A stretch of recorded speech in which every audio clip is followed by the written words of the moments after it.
Welcome back to The Book Stop. I'm so excited to talk about today's episode. Fair warning moving forward, this podcast does contain spoilers as we go over major events within the novels. Before we get into it, don't forget to follow us on Apple, Spotify, and Instagram at The Book Stop Podcast. Alright, and welcome back. We are here again with another episode, and I would like to introduce you to my friend, Elicianna. Hello, everyone. Hi.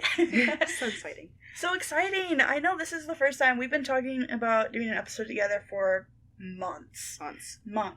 What book did you bring for us to talk about today? So today I brought Midnight Sun by Stephenie Meyer to talk about, which will be a fun book. So I'm a huge fan of Twilight, so this was like the topping of the cake to get a different perspective. Yeah. So super excited to talk about this with you.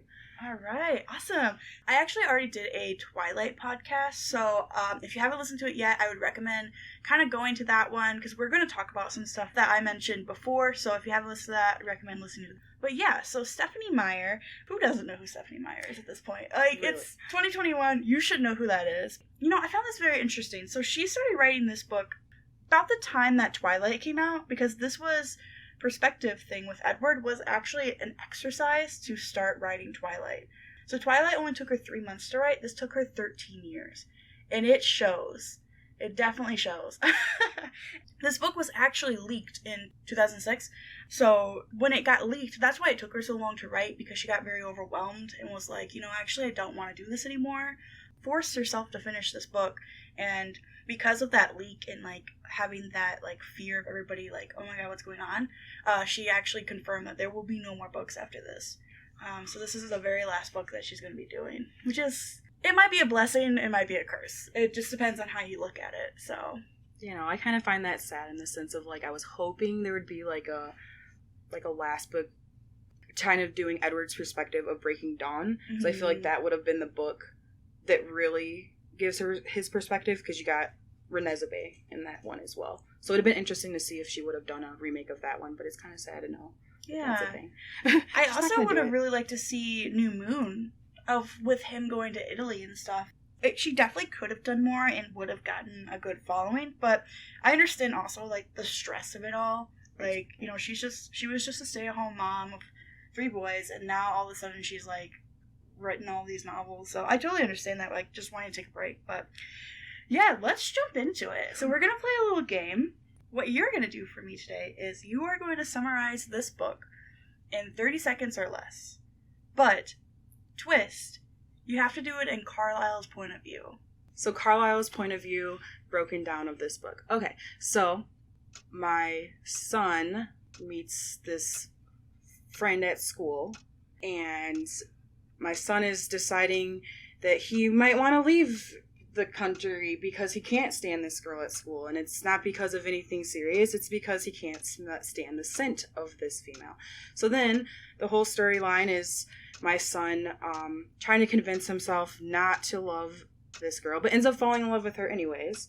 So now my son is slowly introducing this girl to our family and starting to incorporate her more. There ends up being a very big hunt scene, a fight scene with another vampire, and yeah, I feel like that summed it up in a nutshell from Carlisle's point of view. Yeah, absolutely. Yeah. Yes. So I'm just going to summarize this for anybody who hasn't read this book. It is a newer book, came out last year. So when Edward Cullen and Bella Swan met in Twilight, an iconic love story was born. But until now, fans have only heard Bella's side of the story. This story, as told through Edward's eyes, takes on a darker twist. Meeting Bella is both the most unnerving and intriguing event he has experienced in all of his lives as a vampire. As we learn more fascinating details about Edward's past and the complexity of his inner thoughts, we understand why this is such a defining moment in his life. How can he justify following his heart if it means leading Bella into danger? So yeah, this is literally Twilight, the first book, but 200-page more detail, and through Edward's point of view.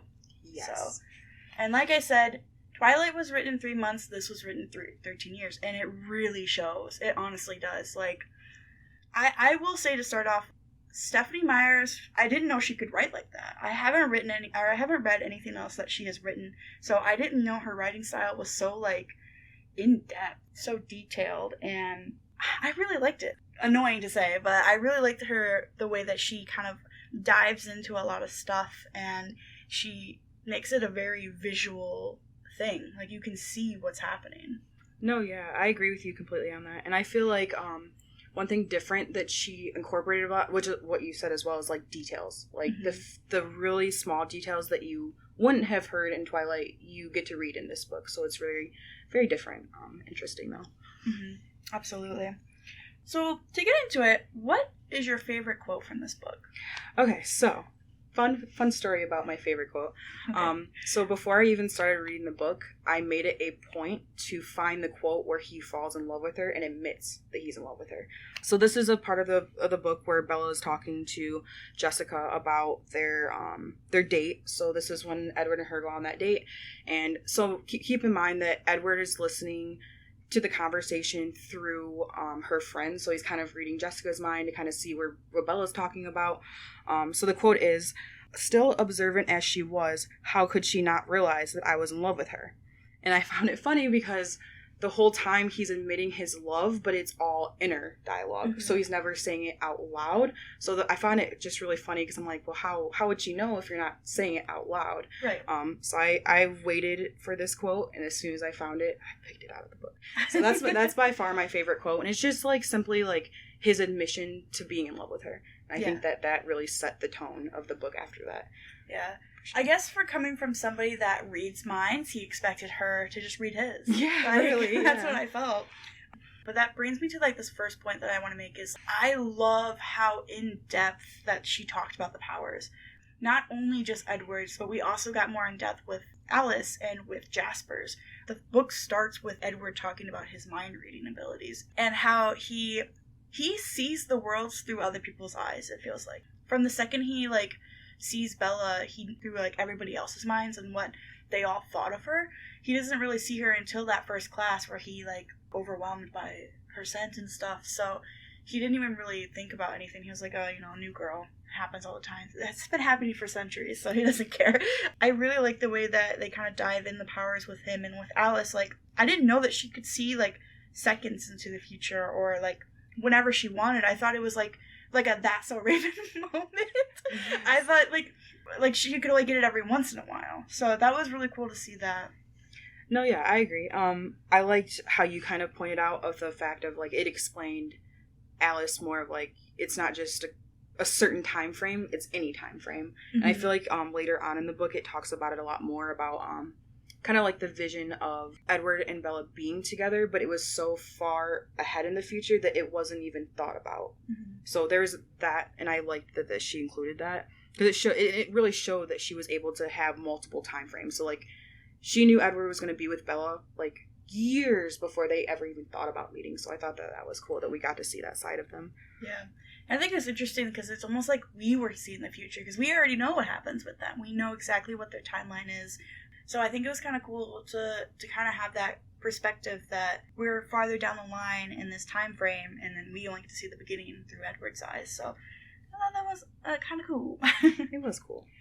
So I actually have 2 quotes, and they are kind of about the same thing. So my quotes have to deal with the book title. So obviously Midnight Sun, and we have on the cover a pomegranate. And this has to deal with Persephone and Hades. And Persephone is kind of locked up with Hades, and she's viewed as this innocent girl, and Hades is the king of the underworld. So he kind of compares himself to Hades and Bella to Persephone. So the first quote I have here is, "For a second I saw Persephone, pomegranate in hand, dooming herself to the underworld. Is that who I am? Hades himself? Coveting springtime, stealing it, condemning it to an endless night."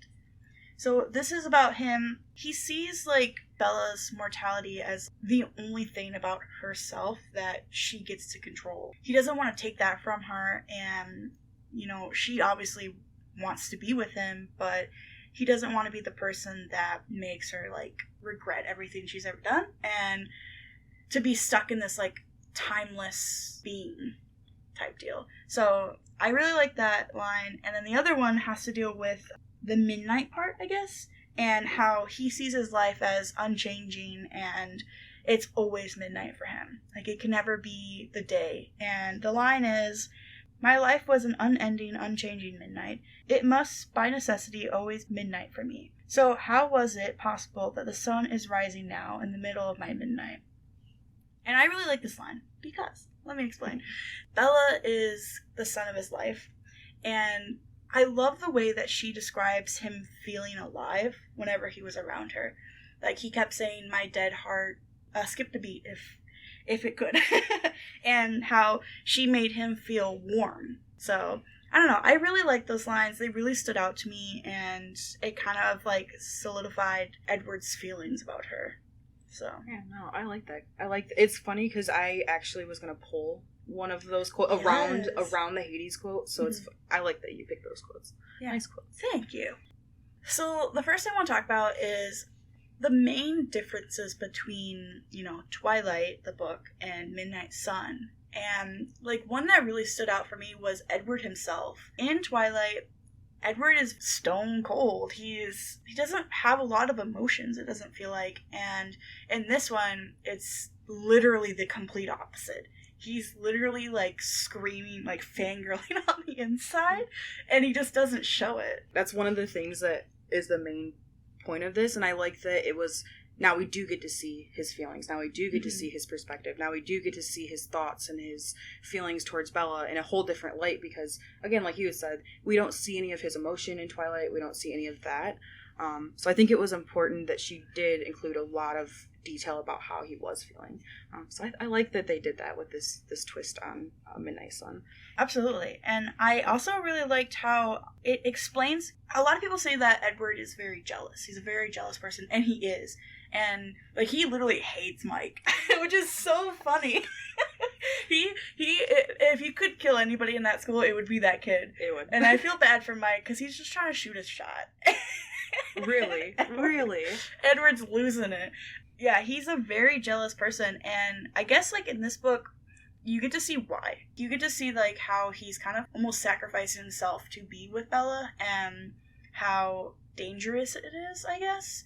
And, I guess I never really thought about it from Edward's point of view when I read Twilight. I think another thing cool that she kind of brought to Midnight Sun that wasn't in Twilight was we got to see a lot more of the perspective of Bella's friend group. Because we got to see Bella's friend group, I feel like, in Twilight, but not as much in depth as we did in Midnight Sun. Yes. She very much explained, how, the jealousy between Jessica and Bella. And then she also explained, again, with Mike, how Edward was sitting there the whole time, what is he doing? Pretty much, well, why did he do that? Because, it's not... But you could just see the difference of everyone. All of, the little characters were now brought into bigger characters, I feel like, in Midnight Sun compared to Twilight. Yeah, absolutely. Angela, and you get to see Eric more, too. Obviously, there's still secondary characters, but it's kind of cool. For example, I really like the scene where Edward and Emmett were going to pretend to ask Angela. We're going to pretend to ask Angela on a date so that way they could get Eric to go ask her out to prom or the dance or whatever it was. I thought that was such a cute scene. Oh, yes. And I think that was very interesting to put in the story because it doesn't have to do with anything with the plot. Jessica was really the one that was going after Edward, wanted to be with him. Angela was just a nice friend. So I think that was very interesting to put in. I thought it was a good kind of a side story to kind of be a filler almost. So I thought it was really cool. Yeah, no. I guess another kind of bigger difference is Bella herself feels different. She feels like a completely different person. I guess it has to do with, literally the perspective. Bella looking at herself as Edward looking at her. Bella, in the first one, was very timid and shy, and in this one, especially when she got comfortable around Edward, she was, really sassy and stood up for herself, and the dynamic between them and, just her felt very different. Yeah, I agree. I feel like she has more opinions in Midnight Sun than was than we had in, like, Twilight. Like, I feel like she was very opinionated, so, like, if she felt strong about something, like, she felt strong about that, you know what I mean? Whereas we didn't see that as much in Twilight. So I do agree with that. And I couldn't tell if the dialogue was any different. I didn't take each book out and was, like, comparing each pages, but there was sometimes where I was like, did we cover this or was this new? I couldn't really tell half the time. This scene feels redundant, but the words feel different. Like, I don't know. I think it was kind of cool, though, because it was, like, reading the same book, but reading a different one. Like, you get a different look at it, so. No, yeah, for sure. So who would you say in here is your favorite relationship? So my favorite relationship throughout Midnight Sun was definitely Carlisle's and Edward's. And the reason being is I feel like we got to see more of the family between the two. So, like, he really looked up to him as, like, a father figure, but I feel like we didn't get that as much in Twilight. Like, we knew, of course, that was the family, that we knew that was his father, but this book very much went into detail about his feelings towards Carlisle, how Carlisle felt about certain things. So I feel like that is my favorite relationship. It's just to see the dynamic between, you know, Carlisle and Edward compared to Twilight, because we did not see it in Twilight. Yeah. There's so much respect between them. Yes. Like, not only does Edward respect Carlisle as him being the person that turns him, but the other way around, like, Carlisle really respects Edward. He knows how hard he's trying to, you know, be a upstanding citizen. And being a vegetarian, you know, he had setbacks, and every time he does, he understands and he sees his point of view, and he says, you know, you're still my son, and I'm gonna be with you through this. So I agree. They are also a really good dynamic. They're actually my second choice. My first choice, though, my favorite relationship is Edward and the monster that lives inside of him. I guess, okay, have you ever seen My Hero Academia? I have not. Okay, well, basically, for everybody that hasn't, there's a character in that show. This is what it reminded me of, Edward and the monster, was Tokiyami. This is this kid, and he has this spirit that lives inside of him that literally comes out of him, and he calls him Dark Shadow. And if he can't control it, it overtakes him, and he can't do anything. Like, he's stuck.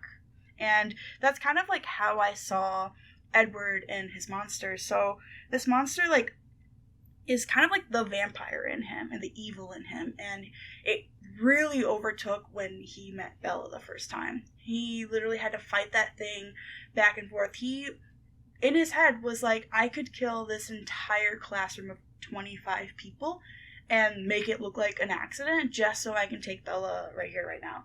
So I feel like this is a very good dynamic, especially as the story goes on, because slowly you see him still talk about it, but slowly as he starts to fall in love with Bella, it slowly goes away.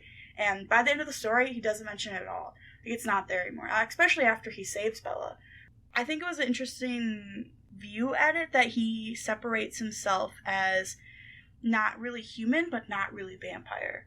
He wants to be that human part of himself, but he knows that he can't be. I kind of want to piggyback off that, because I find it interesting that that's your favorite relationship of, like, him and his monster. And the reason being is, like, because, like, how you said it, you can see the monster kind of falling apart as he's falling in love with her. But the one thing that stood out to me that kind of, you know, correlated with this was how he explains that, like, because he can't read Bella's mind, it's almost like Bella was his, like, calming of the beast. Like, that was the person that, one, he didn't have to listen to her inner thoughts. He could be himself and not have to feel like he had to listen to her thoughts, because he couldn't. Like, obviously he can't hear what she's thinking like he could everybody else around him. So I feel like being with Bella is his time to just be himself, be alone, be in the quietness of his head, like, really think about his feelings compared to everyone's feelings. Yeah. So I feel like that's a good relationship to admire, you know? I like it. From the beginning, I was very intrigued and, like, on how that would branch out, and I like to see that it wasn't necessarily himself that was drawn to her, it was that monster, that evil inside of him that really drove to Bella. So, okay, so the thing I loved about this was I loved how in-depth everything was. It's like a double-edged sword. Yes, everything was very in-depth, and everything was very planned out, but there was some parts that kind of dragged a little bit. So I loved how he went into the background, not only on himself, but he went in the background on his dad and Esme and their relationship. We also had Rosalie, which we knew a little bit from, was it Breaking Dawn? They kind of talked about it a little bit. Yes. So we knew a little bit about her. Emmett's background. Pretty much everybody but Alice, because he didn't really know a lot about Alice's background. But yeah, I just loved how in-depth it was. And it really, like, just tied those loose ends for me. And I agree, because I feel like, again, Twilight did not go into Edward's family too much. Like, it was mainly Bella's perspective, so it was about Bella's friends and Bella's dad and Bella's family. And so I like that they did include a whole much more detail about Edward's family, because we don't see that. Mm-hmm. So I like that she did that a lot. So I really like that we got to see the different side of Carlisle, in the sense of, like, Edward explaining how at one point Carlisle was super depressed and he felt he was lonely, and he's still, like, obviously I feel like he formed his family. I love that Stephenie, really told us more about Carlisle and, like, the little things that we wouldn't have known, of, like, his depression, and that he was sad and he did try to commit suicide and stuff like that. So I do like that she broke down Carlisle and the family a lot more than that we would have seen in Twilight. So really cool. I just really liked what she did. I think she did a good job. She took what she had. She took her time with it, really thought everything out. And, in my last one, I said that that's exactly what I wanted. I wanted more history. I wanted more of the dynamic between his family and him. And we really got that. Like, for example, you really get to see, like, Edward with all of his siblings, especially with Rosalie, and how they kind of work and how they were actually supposed to be together. And that kind of all changed when she met Emmett and stuff. So I think she did a good job. I would definitely recommend this book to anybody that likes the series. It really closes all of those last chapters. I think it's a really good way to end the series. Oh yeah, for sure. So, obviously I want more. I like this series. It's a guilty pleasure of mine. I really like it, but I think it's a good close. Yeah, because I feel like if she would have maybe wrote more books to kind of do Edward's perspective of each book, I feel like it would have been very much prolonged out, like dragged out. And I feel like it would have been harder for her to figure out, like, a dialect and, like, a perspective from each book, because each book is different. So, like, New Moon is more based on Jacob's point of view, whereas Eclipse is more, it's almost nobody's. Like, what's her redhead's name? Victoria's, yeah.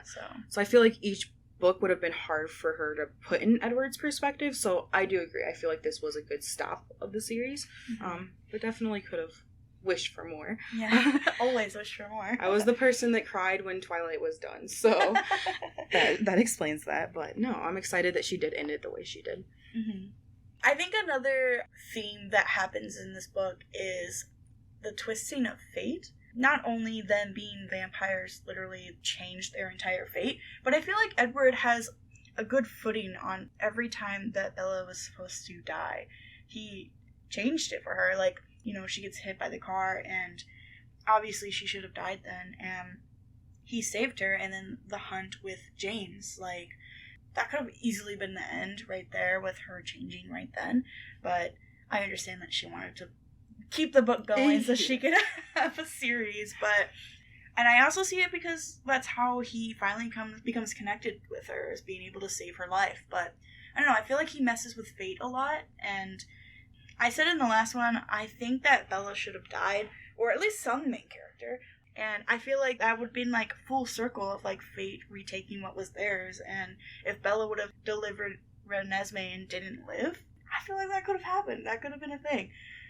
Even, like, thinking about it back to, like, I think it was New Moon. So that was when it was her birthday and, like, everything was happening, and then she cuts herself in the house of vampires. Like, that's another where she played with fate. I feel like they could have easily attacked her, because at that time it was like Alice wasn't fed and she was still, like, hungry, and she had to leave herself. So I feel like that could have been another twist of fate, where in that moment they could have all attacked and, like, ended her then, and they didn't. So that's another, like, there's just so many that Bella literally, like, unless she's absolutely destined to be a vampire, she has been all through all of the books. She really plays with fate the entire time. Really. So another thing I want to talk about, and I talked about in the last one, was I still don't love the way that how all of the characters react to their fathers, and they call them by their name. Obviously, Edward and Carlisle, they get a pass. But I've noticed that Bella obviously did in this one, but also Jacob does it. At the end of the story, Jacob was like, oh, my dad Billy, he said, or he didn't even say my dad, he just said, oh, Billy told me to come and tell you to leave your boyfriend, or whatever it was. And I just didn't like that. I don't know if anybody else noticed it, but I noticed it. I explained in the other one, it felt very forced when Bella did it, and that was something that kind of got dragged to this book. No, I actually, that is something I noticed, and I think what threw me off is that it was all of the characters. So it wasn't just like Edward and Carlisle. It was Bella calling Charlie, and then Jacob, of course, calling Billy. It almost makes you wonder the why behind it, of like why they call them by their first name compared to like dad or like father or like something more of like a daddy. No. So I feel like, I don't know, I wish you would have explained the why behind the names compared to being called dad. Like, yeah. I do feel like she should have explained it a little bit more, because I mean, it could have been as simple as Bella wasn't raised around her dad long enough, so maybe she just feels more comfortable calling him Charlie. But I feel like that should have been something like she explained to us as readers, right? But even with the whole Billy and Jacob, and she just didn't explain the why behind it. Like, why call them by their names? Like, call me by your name? Oh my god! Yeah, no, yeah. But yeah, that was something that kind of stuck out to me as well. There's another thing that stuck out to me that I talked about in the other one, was the venom but no fangs. I really wish that was one thing that she would have stuck with, and I wish they would have at least explained why they don't have fangs. Because out of all of the vampire tropes that she did not follow, that was one I really wish she did. Even if they were like just retractable fangs. And they don't have to be there all the time. But I don't know, he was just like my mouth filled with venom, and like the saliva mixed with I don't care unless you got some fangs hiding in there. I feel like maybe she did that to not be such a stereotypical vampire. Like, I feel like maybe nothing was stereotypical. You know what yeah, I mean, that's true, but I feel like maybe that was the one thing she didn't want to be, the vampire motive of like fangs and like venom coming from the fangs. Like, maybe she wanted to make it more unique way of showing the venom. Yeah. So. I don't know, that was just my own personal beef with the story. Here's my theory. So I feel like the ones that are not vegetarians, so like the ones that go after humans, they should have fangs. And then you slowly lose your fangs from not having human blood. You lose your fangs. Like, I want to know why they don't have fangs. Because even in Bella's storyline, she knows about vampires. There has to be, like, lore about it. So, spill the tea. I want to know why. I just want to know why she didn't add him. I'm going to call her up. I know you're listening, Stephenie. Please message me back. I've been waiting. But yeah, so let's jump into our favorite character. So who would you say in this book is your favorite? So my favorite character, I think this time around, because I feel like my character changes throughout the books, Alice. And the reason being is I feel like we see the sister-brother relationship more with Edward. And I feel like Alice is a character that we don't know too much about, even in this book compared to Twilight. Like, we still don't know as much history as, like, the family as a whole. I love that they explain the relationship between Alice and Edward a lot more, and that's what drew me to, like, Alice's character in this book. And again, it kind of goes into more detail about, like, the timeline of her visions and stuff like that. So it made me like the character in the sense of, like, her powers. But yeah, no, I love Alice. I think she's always been a, like, favorite character of mine. Just because of her power, and just, like, I feel like she's very gentle. And very level-headed, and she's like a strong character, but we also know, again, not too many things about her, so I love her. She's a great character. Absolutely, and I agree. She's also my favorite character in this book, and kind of like to piggyback off what you say, she is very gentle, but she's also a very powerful person. Like, she's even so powerful that the Volturi wants her to be part of the squad, you know? Yeah, Get one of the capes. And she's not only, like, mentally strong with, like, her abilities, but she's also very powerful. And I find her story very compelling because nobody really knows anything about her, except for James, apparently. And I think that what really drew me to her was, in this one at least, was how much she already loved Bella just from seeing her in the future and, like, knowing that she was going to be part of her family. She was getting so mad that Edward would never introduce her, and I thought that was really cute. At the end of the story, she was very helpful, too, with, like, the way that her visions worked, and they made a whole crime scene because she was able to help them. So I feel like they would not have gotten as far as they are at all without her. So I think she's a very strong supporting beam in this story. So I like that in this Midnight Sun that they explain the difference between the family and the covens. So this is when they met with, I believe it was Carlisle and Edward, and it was something they haven't seen in a while, and they kind of just came up in the story.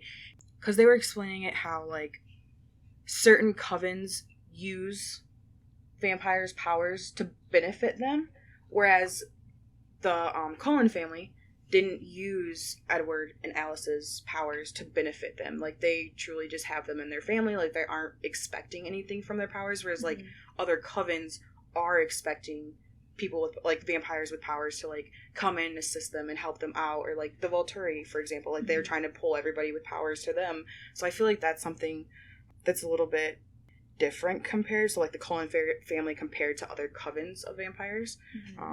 Which I thought was different. Like, I like that there's a lot of, like, you can definitely tell that the Cullens are a family compared to a coven, because they were explaining covens as, like, groups of vampires that come together, where I feel like Carlisle made his family. Like, Carlisle specifically picked, you know, his people to bring into his family. So kind of wanted to bring it up because we were talking about Alice and powers. So I thought that was cool that they did that. Because he changed Edward, Rosalie, and Esme, and then eventually Emmett. Jasper and Alice were the only ones that kind of stumbled upon the family. Everyone else, he literally made their family. I mean, obviously they were dying, so he wasn't doing it because he was like, oh, you know what? That's my wife. That's my son. No, he didn't do that. He was saving them and to be part of the family. And I feel like there's times where he was like, you know what? If you need to be on your own, go do that. Go explore, be who you are, but just know that we're always there for you. We're always going to be here. Literally, always. So, I didn't realize how, like, teenagery they are. They bicker between each other, and they feel like actual siblings in their teens. Like, it's really cute. I really like that. And that's another thing that they don't give us in Twilight, is, like, that family dynamic. Like, you did not hear that at all. Like, you didn't see Edward and Emmett play fighting and, like, arguing and bickering, and you didn't see, like, Rosalie the care. Gonna destroy his car, but she wouldn't because she loves car. Didn't know that about her. So it's nice to see those relationships between everyone that we didn't see before. So yeah, absolutely, I agree. So I have a little game for us to play. Don't worry, it's gonna be an easy one. So today we're gonna play a little Would You Rather game. Okay, so would you rather be a vampire or a werewolf? This is an easy one. I feel like, for sure, a vampire. I would rather be a vampire. Reason being is I like eternal life. You can just do a lot of things. Like, you can learn tons of languages and, like, take a million classes and just learn and grow from that. So I would definitely choose to be a vampire because I feel like werewolves can get killed.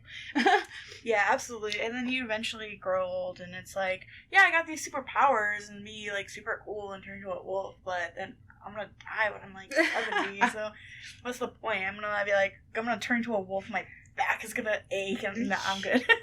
Exactly. Yes, I agree, I would also be a vampire. Would you rather see into the future or mind read? This is a good question. I feel like I would rather see into the future just because I wouldn't want to hear everybody's minds. I would not want to hear other people's thoughts because I feel like that's something we shouldn't hear. You know what I mean? So, see to the future. Yeah. Before I read this book, I probably would have said mind reading, but now seeing this from Edward's point of view, I'm definitely picking seeing into the future. Yeah, no. Like, would you rather live in Alaska or in the Amazon? I would rather live in the Amazon, and it's because of the warm weather compared to cold weather, for sure. Nice. Yeah, I hate the cold, so I'm definitely picking the Amazon. For sure. Would you rather be part of a coven? So would you rather be part of a family, or would you rather kind of venture out on your own and just be by yourself? I feel like I would say coven in the sense of, like, having the stability of others similar to me and, like, not being alone the whole time. Yeah. But then there's a part of me that, like, would also want to be alone and just do my own thing and not have to worry about a coven. But if it because it's a would you rather, it would definitely be with a coven. Yeah. Yeah, I agree. Having that, like, security and, like, having somebody to spend eternity with would be a lot better than just being alone, like, all the time. Because it's like, what's the point of being immortal if you're just gonna just be by yourself? Yeah, no. I agree. That's boring. It would be sad and lonely. Like, you'd be depressed all the time. Yeah. All right, and then I have the question of all questions that this would not be a Twilight podcast without Edward or Jacob. Ooh. Were you Team Edward or were you Team Jacob? So growing up, because this obviously came out when we were like middle school days, back then it was definitely Jacob, and it was because of the looks. But now, getting a better understanding of everyone, I would say Edward. And reason being, it's just different. Like, again, immortality versus not, you're gonna die. Like, Jacob's gonna die. If I was to be Team Jacob, like, he's not gonna live a long time. Whereas Team Edward is always gonna be here. So we're gonna stick with Team Edward for this one. Yeah, I feel like when looking at this question, you have to think, like, if you were in this situation as Bella, you have to think of what do you want? Like, do you want to be immortal? Or do you want to... And that's what it comes down to. Do you want to die or do you want to live? I pick live. Yeah. And then I actually said which team I was on in my last podcast, so you can go listen to that and find out. But yeah, so that's all the questions I had. Yay! I hope you had fun. Yeah, no, it was nice. So I still have a couple more things I want to talk about. The big one is the last chapters. So we have, the big thing is the hunt with James, which, okay, I'm going to say it. I loved that she put so much more detail in, because in Twilight, it was literally one chapter, and it was over like that. So I love that she put so much detail, but I didn't love that she put so much detail, because it did kind of drag in a lot of spots. Like, for example, the car chase to get to the ballet studio took forever, and the hospital scene took a while. Like, that I let that slide because it was a meatier part. It had a lot into it. But I feel like getting to the ballet studio was a bit much. I kind of spaced out, I'm not going to lie, and a lot of it, because I was like, can we just get to the part where you guys are beating up James? Thank you. So. Yeah, no, I agree in the sense of, like, the whole chapter, so the whole book itself was, in Edward's perspective, you got to hear a lot of inner dialogue of other people, but you did not hear much inner dialogue during the scene. So you didn't hear, like, a lot of what James was thinking, and I wish that would have been more included. Mm-hmm. Like, don't get me wrong, details are great, but the whole time, like, we're hearing all these perspectives, but we're not hearing, like, Victoria's thinking. We're not hearing James's thinking. Like, we're not hearing Laurent's thinking. Like, little things we'll hear. Like, he'll kind of throw in little thoughts and stuff, but not full on, like, thinking as he did, you know, with other characters. Yeah. So I feel like that you can definitely feel the change of tone in that chapter from, like, the previous chapters. You can definitely feel where it kind of went into more details. But again, details are always good. I feel like it definitely gave us more insight of the whole scene itself. But no, I wish she would have included more perspective of, like, James in that one, for sure. Just so that we got a better understanding of, like, his whole thought process through the whole hunt. You know what I mean? I think a big issue was that Bella passed out in the first one. So I feel like that's why it felt very dragged out, because we saw everything that happened between, you know, the second they met James to when she was in the hospital. So I feel like that might have been why it felt so dragged out, because in the last one we didn't really have any information. So this was all brand new. So that could possibly be why it felt very like that. So like I said, I liked it, but I feel like maybe slim it down just a little bit and just kind of get the key parts in there. So no, yeah, I agree with that. Details always I love detail, though. She detailed this book so good. Yes. There's so much details in this book. Mm-hmm. Yeah, absolutely. Yeah, so kind of to go back on Edward, the one thing I loved about this book is the challenges that he set for himself. And, like, the biggest one, obviously, was, like, getting himself to be around Bella and, like, to control himself around her. And I feel like that's something that we got to see a lot more of. And then, like, the whole in the beginning where he was, like, set on leaving Forks to not be around her. And he overcame that throughout the book. So I like that she included, like, inner challenges that we wouldn't have seen, I guess, from Bella's perspective. We didn't see at all. At all. Yeah, we didn't. I didn't know any of this was going on in his head. Yeah. So. And it's crazy to think, because, like, he was very quiet in Twilight, whereas this book is so loud with his expression and, like, different things that bothered him and just different things that he was, like, making himself do to, like, be around her and, like, forcing himself to be in her room every single night to, like, get her scent used to. That was the best part of reading this book is, like, knowing that he was sitting there awake, watching her. But it kind of, like, he explained, like, more topics of, like, well, her dreaming, like, I can tell she was dreaming about this, or... I found it interesting that he couldn't read dreams. Like, they did say that he could read people's minds apart from Bella's, obviously, and he really couldn't dive into Charlie's mind either. He kept calling it very broken. His thoughts were kind of scattered, so he couldn't really get into his mind as well either. But moreover, he couldn't get into dreams. Like, I feel like that would have been cool if that's the only way he could have read Bella's mind was through her dreams. It would have been a cool, like, a slide under the door. Okay, so I get to see a little bit in her mind, and how she kind of views stuff. But, because I never thought about that. I was like, wait, if he could read minds, can he read, like, your mind while you're sleeping? But yeah. I feel like, I don't know, maybe that's when he kind of gets this moment really alone with Bella, is because no one's making a sound and he can just be in the silence. And didn't he say, like, the only thing distracting him was that ant or spider that was across the world? Yeah. So he killed it with his thumb so it wouldn't hurt Bella. And I'm like, it's literally a bug. What is the spider He's trying to gonna save do? her when she's sleeping. It's fine.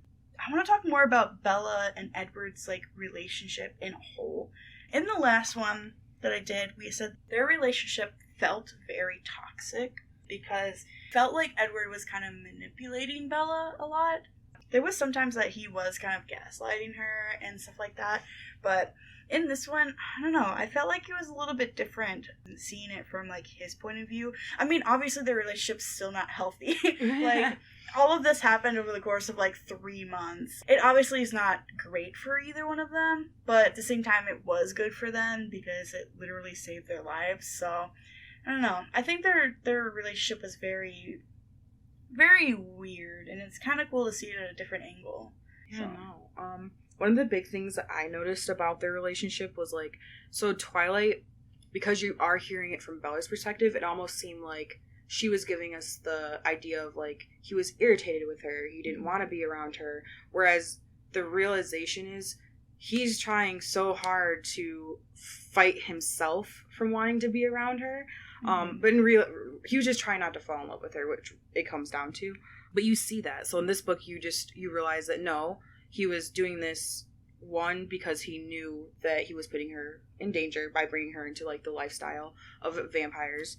It's kind of like the pomegranate scene again. Yeah. How he compares himself to Hades and Persephone, how he doesn't want to pull her into his underworld and kind of condemn her into being in this life that he doesn't really want to be in.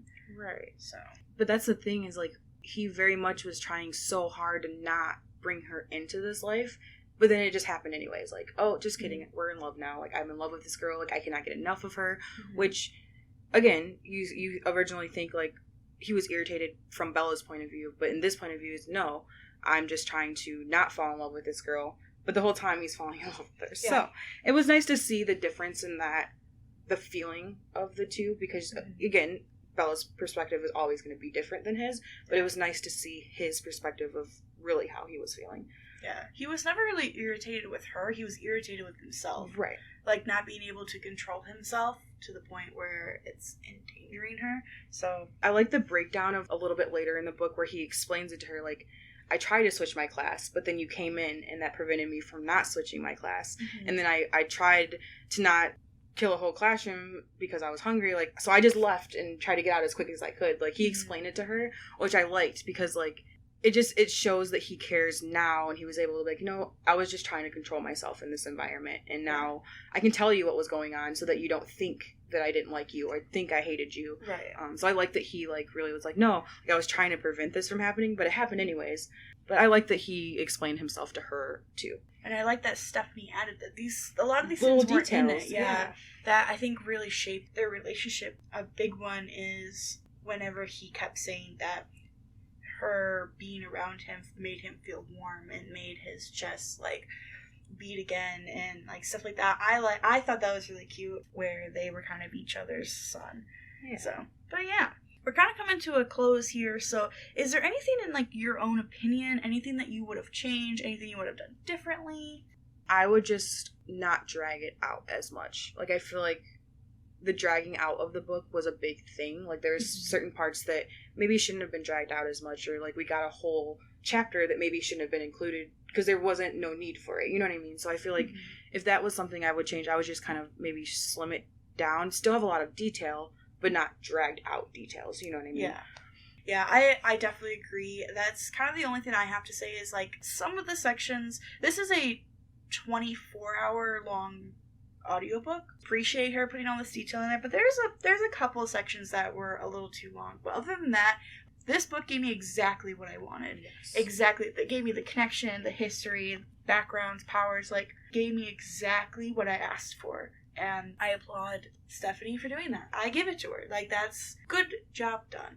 A good way to end the series in a closure form. You know what I mean? Yes, closure, yeah. It's exactly what this book gave us. Yes. So, now that we're kind of coming to the end, we do a little rating scale here on the Book Stop, and we kind of make up our own. So, if you want to go first, I can go first. You can give me an idea. So I would give Midnight Sun 8 pomegranate seeds sitting out in the midnight sun out of 10. I love that analogy. Okay. So, I like this book. It's exactly what I asked for. Knocked down because there wasn't enough Charlie in this book. I think that's a bit rude. I'm gonna say it. There should have been a whole section of just Charlie hanging out as little lazy boy. I love that. But no, yeah, I really liked it, and I'm sad to see that this is the end of the series, but very happy that it is. I think it's a great way to end it. So I'm going to make my rating scale out of 10 million years, because I feel like that's a long time to be alive internally. So out of 10 million years, we're going to rate this a 9 million years. That one off point is going to be for the dragging and prolonging of some parts of the book. But overall, like, this is the closure that I feel like everyone needed to kind of end the whole Twilight series. So that's one of the reasons why it's my favorite book, because it does tell you more. It really closes those close-in things that you're always wondering about, like those questions you've thought about, you know, asking through Twilight or asking like New Moon or any of the books. Like, you ask questions, but this is the book that's going to seal the questions for you. So that's why I would rate it a 9 million out of 10 million. Yeah.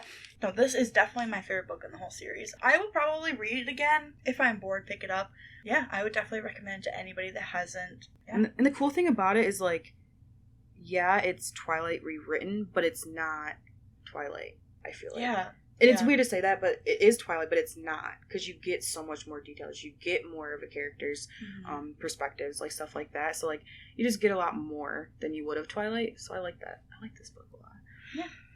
Thank you so much for coming on. I've been waiting to do this episode for so long. I was so excited when you suggested this book, because at the point I just finished reading Twilight, so I was like, I want to read more. So I'm really happy. Thank you so much for bringing it on. Well, thank you for having me. I've been a fan since day one. As soon as you came out with the book stop, I listened to the very first episode. Yay. I was like, this is the podcast. So I've been listening, so I'm very grateful that you've allowed me to come on and talk with you. So thank you. Absolutely. Thank you so much. Absolutely. And of course you're coming back, obviously. If not this year, for sure, first episode next year. For sure. Yay! I'm so excited. Thank you so much for coming on. Thank you, Jen. Okay, bye! Thank you for turning the pages with us this week. If you've enjoyed this episode, show your support on social media. Don't forget to turn on your notifications to get a reminder of the next episode. Thanks again for listening to The Book Stop. Bye!